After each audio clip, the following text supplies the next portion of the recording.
नमस्कार, आप देख रहे हैं इंडिया बोल रहा है। मैं हूं आपके साथ विवेक शांडिल्य। डोनाल्ड ट्रंप के कार्यकाल के 1 साल पूरा हो चुके हैं और वो 1 साल पूरा होने के बाद पूरी दुनिया डोनाल्ड ट्रंप के अव्यवस्थित ट्रंप टैरिफ नीति की वजह से परेशान है, जिसका कोई मानदंड नहीं। डोनाल्ड ट्रंप के मन पर डिपेंड करता है, जिस पर जो मर्जी है उतना टैरिफ डोनाल्ड ट्रंप लगाएंगे। और भारत के साथ भी यही हुआ। जहां पहले भारत को रियायत दरों पर टैरिफ की बात कही जा रही थी, 14-15% की बात कही जा रही थी, वहीं अचानक से डोनाल्ड ट्रंप ने भारत पर 25% का टैरिफ इंपोज किया। भारत खामोश रहा और समझदारी से कूटनीतिक चैनल्स के जरिए जवाब तलब करने की कोशिश करता रहा। और इस पर भी जब अमेरिकी राष्ट्रपति का मन नहीं भरा तो रूस से तेल खरीदने के नाम पर भारत को एक बार फिर से 25% का पेनल्टी टैरिफ लगाया गया, जैसे भारत पर टोटल टैरिफ बढ़कर हो गया 50%।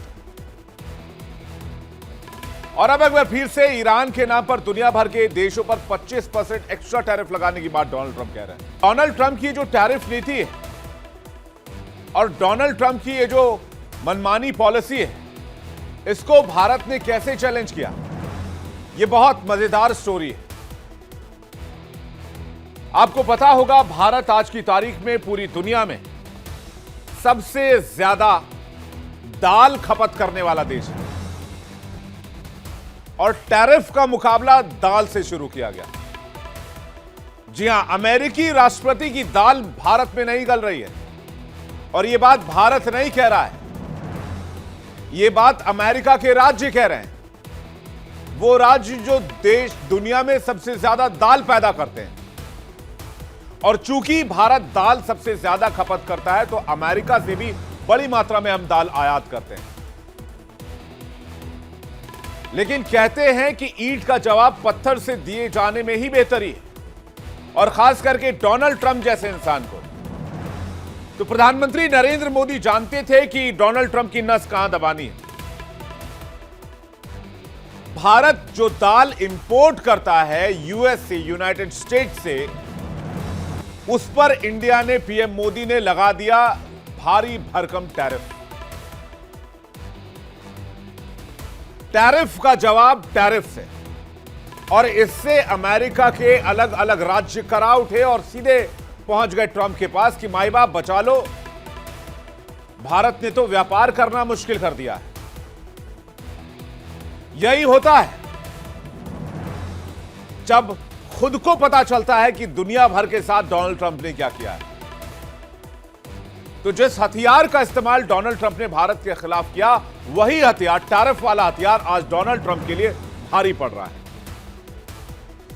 कैसे भारत ने अमेरिका को सीधे और सधे हुए शब्दों में जवाब दिया, रणनीति के तहत जवाब दिया, टैरिफ का जवाब टैरिफ से दिया। आज की बड़ी डिबेट इसी पर। और क्या इससे अक्ल ठिकाने आएगी राष्ट्रपति ट्रंप की?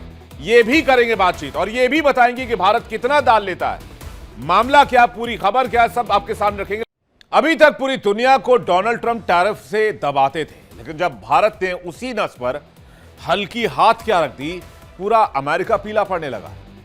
अमेरिकी राष्ट्रपति ने कभी नहीं सोचा होगा कि जो टैरिफ का डर दिखाकर वो भारत को झुकाना चाहते थे, पीएम मोदी को झुकाना चाहते थे, वो भारत की एक छोटे से पलटवार पर कांप जाएंगे और अमेरिका की सांसें फूलने लगेंगी। अमेरिकी सीनेटर ट्रंप से गुहार लगा रहे हैं और कह रहे हैं, भारत को मनाओ, पीएम मोदी को मनाओ और अमेरिका की दाल भारत में किसी भी कीमत पर गलाओ। चलिए मैं आपको पूरी कहानी बताता हूं। जिस तरह से भारत से आयात होने वाले सामान पर ट्रंप ने 50% का टैरिफ लगाया है, इसी तरह भारत ने अमेरिका से आयात होने वाली दाल पर टैरिफ बढ़ा दिए और अमेरिकी सरकार को वहां के किसानों का भविष्य संकट में नजर आने लगा। अब सवाल यह उठता है कि दाल पर टैरिफ बढ़ाने की वजह से अमेरिकी सीनेटर्स क्यों गिड़गिड़ाने लगे? तो वजह यह है कि हम भारतीय दुनिया में सबसे ज्यादा दाल खाते हैं और अभी तक बहुत मामूली टैरिफ पर अमेरिकी दाल भारतीय बाजार में बड़ी आसानी से गल रही थी। लेकिन भारत को पता है कि जैसे को तैसा वाली रणनीति ही अपनानी होगी आज की तारीख में। वो एक कहावत है ना, शहर सिखाए कोतवाल, तो हमने भी सीख लिया। और भारत ने जैसे ही अमेरिका से आयात होने वाली दाल पर अपनी सख्ती बढ़ाई, अमेरिका पीला पड़ने लग गया। अभी कुछ ही दिन पहले व्हाइट हाउस के एक अधिकारी ने कहा था कि भारत के साथ ट्रेड डील पर बस मुहर लगने ही वाली है। भारत एक बड़ा देश है, एक बड़ा बाजार है, लेकिन अब ट्रेड डील की कहानी बदल गई है। अमेरिका भारत के बीच व्यापार समझौते में दालों पर लगे टैक्स का मुद्दा फिर गर्मा गया है। अमेरिकी सीनेटर्स ने भारत से टैक्स हटाने की मांग की है, जो भारत की दालों में आत्मनिर्भरता की कोशिशों पर असर डाल सकता है। यह मांग पहले से ही जटिल बातचीत में एक नई उलझन पैदा कर रही है। अमेरिका और भारत के बीच व्यापार समझौते में अड़ंगे पर अड़ंगे आ रहे हैं। जब डील पर बात लगभग पूरी होने की चर्चा तेज थी, तभी अचानक एक पुराना और संवेदनशील मुद्दा सामने आ गया। दो प्रभावशाली रिपब्लिकन सीनेटर्स ने अमेरिकी राष्ट्रपति डोनाल्ड ट्रंप को एक चिट्ठी लिखी। इसमें भारत से अमेरिकी दालों पर लगे टैक्स को हटाने के लिए दबाव बनाने को कहा। यह मांग भले छोटी है, लेकिन ये भारत की कृषि से जुड़ी अहम नीतियों और दालों में आत्मनिर्भर बनने की कोशिशों पर असर डाल सकती है। हमें समझना होगा।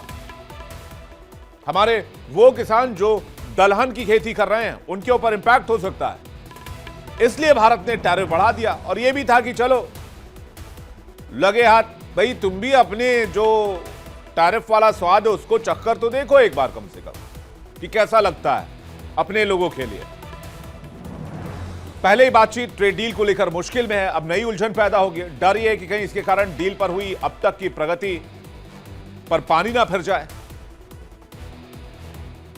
बातचीत करने के लिए मेहमानों का एक बड़ा पैनल इस वक्त हमारे साथ जुड़ रहा है। हमारे साथ पूर्णिमा नाथ जुड़ रही है, लीडर रिपब्लिकन पार्टी है।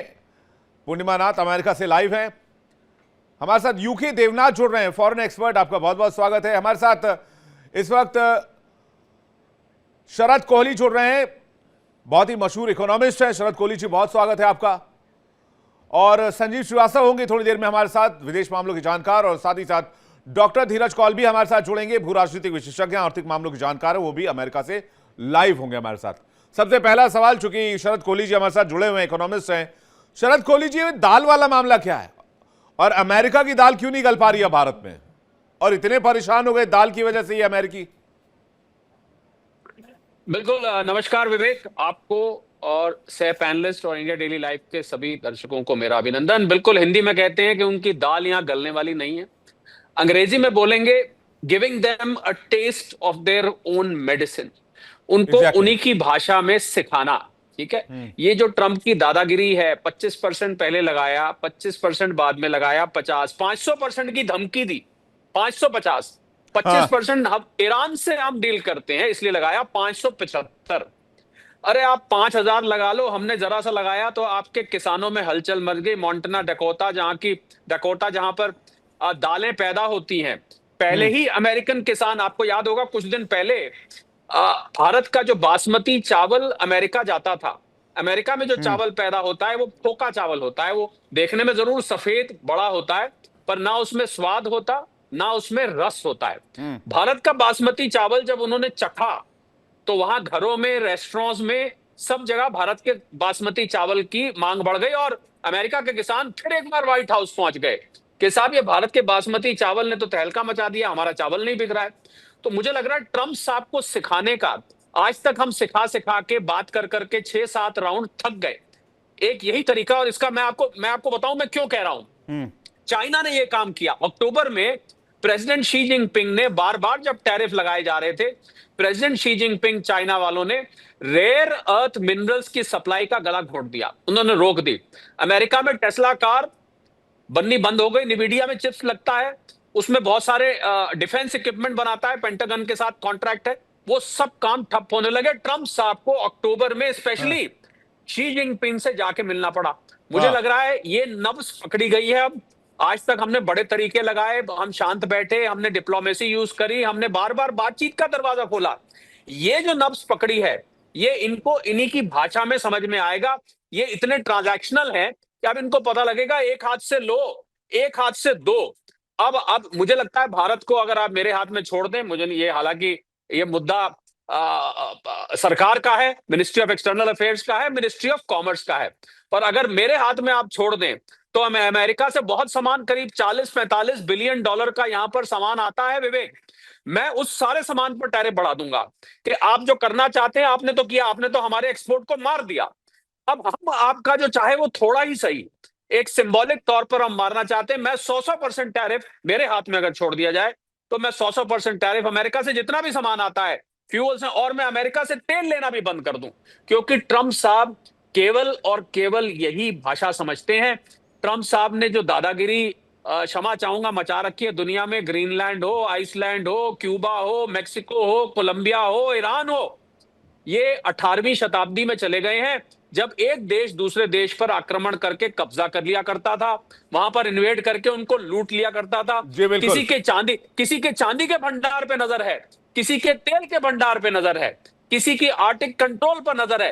अपने दोस्तों को दुश्मन कैसे बनाया जाता है ये कोई ये ट्रंप डोनाल्ड ट्रंप साहब से से बेहतर कोई सीखे। नहीं बता सकता। बिल्कुल सही बात है कोहली साहब, मैं आपकी बात बिल्कुल समझ पा रहा हूं, और जैसे को तैसा वाली लाइन भी अपनी बिल्कुल ठीक बताई। और रामचरितमानस की चौपाई है जो मैं पढ़ना चाहता हूं यहां पर।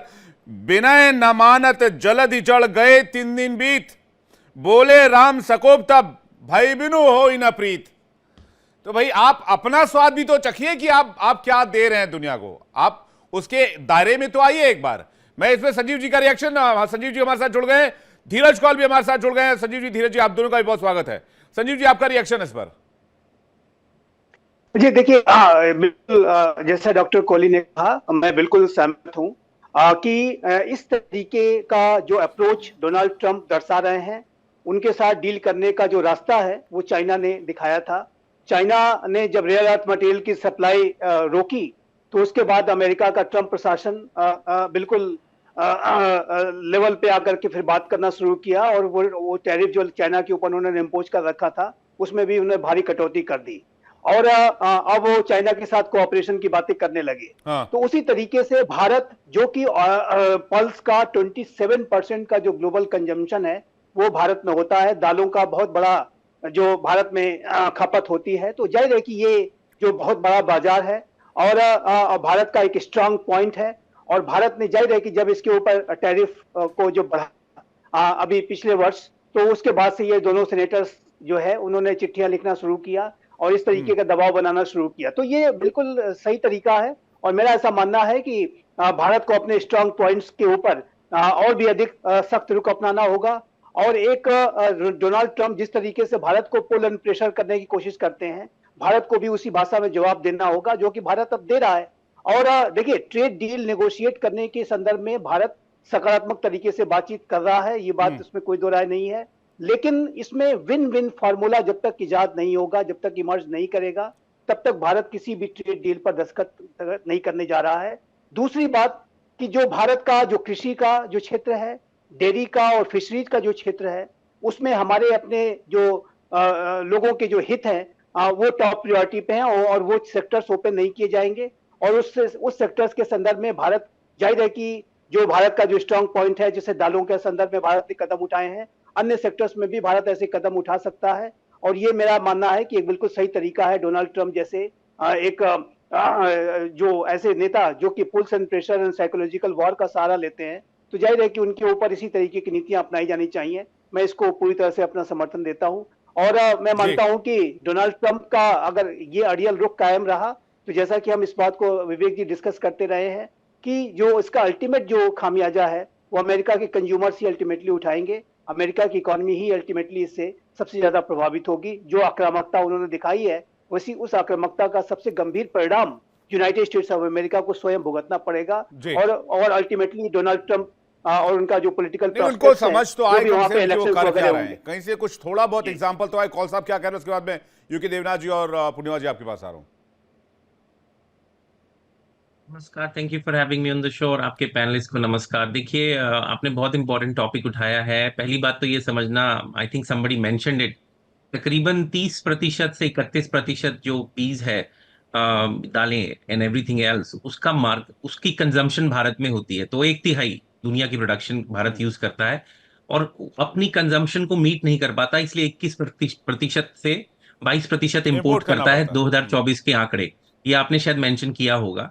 लेकिन इसके अलावा ये जानना जरूरी है कि अमेरिका से हम लोग तकरीबन 140 मिलियन वर्थ इंपोर्ट करते थे, लेकिन 2024-25 के जो नंबर्स हैं वो 70 मिलियन के करीब पड़ते हैं। और इंडिया का इंपोर्ट ऑफ दिस का 10% अमेरिका करता है, 85% कनाडा करता है। तो कहीं ना कहीं मतलब अगर सिंपल लैंग्वेज में बोलें तो मार्केट कैप्चर की टेक्निक है कि कैसे हम कैनेडियन ऑर्डर्स को अमेरिकन ऑर्डर से रिप्लेस करें, जिसके ऊपर अब आप देख रहे हैं बहुत प्रेशर बिल्ट हो रहा है। 16 जनवरी को ही दो सेनेटर्स ने जो रिपब्लिकन है, ये समझना जरूरी है, मोंटाना और नॉर्थ डकोटा कोर बिल्कुल। बेल्ट में आता है रिपब्लिकन की, मागा बेल्ट में। तो मैं अच्छा। जा चुका हूँ बहुत बारी वहां, मैंने उनकी हाँ एक दो हाँ। बारी कन्वेंशन भी अटेंड की है। For a different reason I am a political. लेकिन ये मानना जरूरी है कि जो कोर वोटर बैंक हैं जो कृषि से आते हैं, बिल्कुल। वो इस पे बहुत पुश कर रहे हैं। और दूसरी बात, आपने शायद सोयाबीन की, हमने आपके शो पे एक बारी बात की थी कि यूरोप और दूसरी कंट्रीज ने वो लेने से मना कर दिया था, तो यहाँ पे बहुत बड़ा सरप्लस है। वो जो फार्मर्स हैं जिनको हमने इन्फ्लेशन कम करने की बात की थी, जिनकी पर ईयर इनकम 70-80 हजार डॉलर के करीब है, वो हैंड टू माउथ सिचुएशन में है। उनके एक्सपोर्ट्स भी इस टाइम लिमिटेड हैं। फर्टिलाइजर्स के ऊपर टैरिफ लगे हुए हैं जो रशिया से आ रहे हैं, तो और भी बहुत सारी दिक्कतें हैं इस टाइम। तो ये कहीं ना कहीं आप देख रहे हैं जो निगोशिएशन, भारत की बहुत ही केपेबल गवर्नमेंट और निगोशिएटर्स इस पे बात कर रहे हैं। अभी रिसेंटली एक सजेशन था कि मार्च 2026 तक इसको वेवर दे दिया जाए, जो हाँ। अक्टूबर एंड नवंबर में 30% इस पे लगाया था, लेकिन उस पे अभी तक कोई फाइनल डिसीजन नहीं है। भारत ने इस बार बार बोला है कि कृषि और डेयरी हमारे बहुत सेंसिटिव एरियाज हैं, और यहाँ पे अर्थशास्त्री शरद जी बैठे हैं, बहुत ही ज्ञानी है, वो भी जानते हैं कि कैसे क्रॉप यील्ड मौसम पे भी डिपेंड करती है, और उनकी जो वेरिएशन ऑफ प्राइस है वो बहुत फ्लक्चुएट होती है। और भारत के किसान को अमेरिकन किसान से कंपेयर करना मुझे लगता है अनएथिकल है, बिल्कुल। क्योंकि अगर आप पर किसान का लैंड हेक्टर यहाँ पर देखें तो कई एकड़ों में होता है, और भारत में एक मिडिल और स्मॉल किसान तो सरवाइव ही नहीं कर पाएगा कंपटीशन। इसीलिए rightly so Indian government protect करती है अपने फार्मर को, और 60% लोग डेयरी और फार्मिंग पे भारत में डिपेंड है। कोई भी सरकार, बीजेपी, कांग्रेस, ये पॉलिटिकल सुसाइड होगा अगर डेयरी को और एग्रीकल्चर को पूरी खोल दे, तो वो इम्प्रैक्टिकल है क्या, लेकिन रूम टू विगल है, उसी पे कन्वर्सेशन चल रही है। मैं कोहली साहब के सेंटिमेंट्स को अप्रिशिएट करता हूं, पर फाइनेंशियली मुझे नहीं दिख रहा कि ऐसा 100% टैरिफ रेसिप्रोकल इंडिया लगाए। रही बात रेयर अर्थ की, हमने आपके शो पे बहुत बारी उस पर बात की है, ये बात बिल्कुल सही है। अमेरिका में जो रेयर अर्थ आ रहे हैं उसका 91% रिफाइन होके चाइना से आता है। अभी 3 बड़ी कंपनियां हैं, I I am happy to share the names. एक है एमपी मटेरियल, जिसको गवर्नमेंट का बहुत बड़ा बैकिंग फंडिंग मिल रहा है, और अच्छा। दो और कंपनीज हैं जो रेयर अर्थ माइन करती हैं। अमेरिका में अभी भी उनका 5% पेनिट्रेशन है, 2035 तक शायद 25% हो जाए। उनकी स्टॉक वैल्यूएशन 500% बढ़ चुकी है एक साल में। तो rare earth is a very touchy area, हम लोग सब सो रहे थे उसके ऊपर, फुल वर्ल्ड। चाइना ने पूरा उसका तो डोमिनेंस आपको रखा ये है, तो नहीं लगता है चाइना कि से इस टाइम बाकी कोई बाकी चीजों पर भी टैरिफ जो है वो इंपोज किया जा सकता है, जैसे दाल पर किया गया? तो वो कल को हम आईटी सेक्टर में अगर वो होना चाहें, इंडिपेंडेंट होना चाहें, चाइना जैसा कोई देखिए, इलाका बनाना चाहें? बिल्कुल आपने विवेक जी हाँ। बहुत ही इंपॉर्टेंट बात बोली है, मैं इसको अंडरलाइन करना चाहूंगा। आपको याद होगा कुछ महीने पहले मैंने इस पे बात की थी कि हाँ। भारत की जो सॉफ्ट पावर है, भारत की जो ब्रेन पावर है, मैं खुद एआई सेक्टर में काम करता हूं, हेल्थ केयर इंटरफेस में, मैं आपको कंफर्मेटली बता सकता हूं तकरीबन 60-65% जो एआई रिसर्चर्स हैं, डाटा साइंटिस्ट हैं, वो इंडिया से मॉड्यूल बिलोंग डायरेक्टर्स करते हैं। हैं, हाँ। वो not only they are from they are Indian origin and they are हाँ। Trained in India. तो ये समझना, एग्जैक्टली। आपके जो शरद जी आईआईटी कुछ के कहना चाह बच्चे रहे, जल्दी शरद जी यहाँ को पे, रिएक्शन था जी। शरद जी। मैं सिर्फ धीरज को एक लाइन कहना चाहता। पहले तो मैं धन्यवाद करूंगा उनका। सिर्फ एक लाइन, इब्तिदाई इश्क है रोता है क्या, आगे आगे देखिए होता है क्या। बस इतना ही कहना था मुझे। और आग का दरिया है, तैर कर जाना है। बिल्कुल। मैं यूके देवनाथ जी का रिएक्शन उसका, जो पूर्णिमा मैम आपके पास आ रहा हूं। यूके देवनाथ सर, क्या इससे कोई एक काउंटर मेजर है? बहुत बड़ा इंपोर्ट नहीं है, वील अग्री ऑन दैट कि बहुत बड़ा इंपोर्ट नहीं करते हैं, लेकिन मागा स्टेट को एक तरह से अगर पुश कर देना, वो ट्रम्प तक पहुंच जाए, ये एक बड़ी बात है, एक मैसेजिंग तो है इसमें।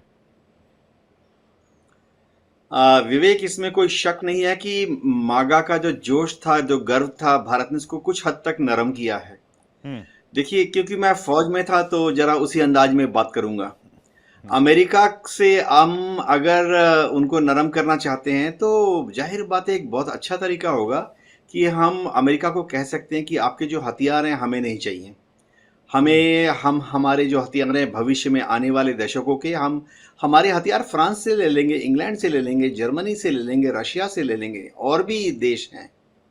तो ये जो तरीका है अमेरिका पे काम करेगा। मैं आपको क्लासिक एग्जांपल देता हूँ, M777 हावित्जर। ये तो ऐसे हावित्जर दुनिया में 20 देश बनाते हैं, साउथ कोरिया भी बनाती है। तो हमको क्या जरूरत है भविष्य में M777 हावित्जर अमेरिका से लेने की? अमेरिका का जो वर्चस्व है वो इंडियन एयरफोर्स में काफ़ी ज़्यादा है। हम उनके कहने पर एक समय खरीद लिए उनसे कुछ ट्रांसपोर्ट विमान, C-17 खरीद लिए, C-130 खरीद लिए। मेरे ख्याल से हम उनको कह सकते हैं कि हुजूर भविष्य में हम फ्रांस के पास जाएंगे, हम दूसरे देशों के पास जाएंगे। रशिया के ट्रांसपोर्ट विमान अच्छे हैं,